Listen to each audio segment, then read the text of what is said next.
Saudara, Mahkamah Agung mengeluarkan peraturan MA yang memperberat kasus korupsi di atas atau sama dengan 100 miliar rupiah. Namun pedoman ini tetap membebaskan hakim memutus perkara menimbang dampak kasus dan keuntungan koruptor.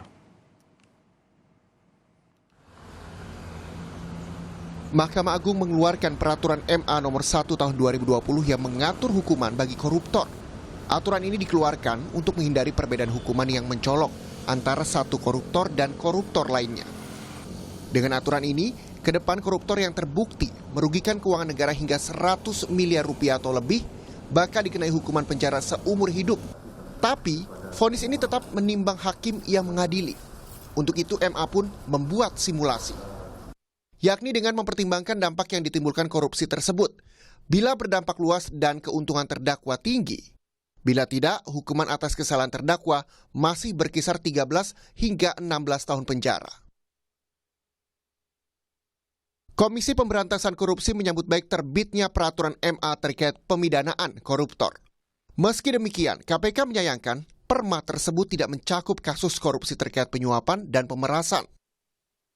KPK mengapresiasi dan menyambut baik adanya peraturan Mahkamah Agung tersebut, sekalipun seringkali KPK menerapkan pasal-pasal terkait dengan suap menyuap, penggelapan dalam jabatan dan tindak pidana korupsi lainnya. KPK tentu berharap dengan terbitnya peraturan Mahkamah Agung tersebut tidak ada lagi kemudian terjadi adanya disparitas pemidanaan yang divonis oleh majelis hakim, baik oleh majelis hakim tingkat pertama sampai kemudian majelis hakim tingkat Mahkamah Agung.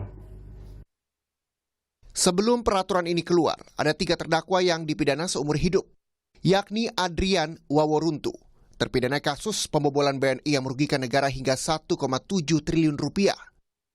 Lalu mantan Ketua Mahkamah Konstitusi Akil Mokhtar terpidana kasus sejumlah putusan di Mahkamah Konstitusi dengan kerugian negara 57 miliar rupiah.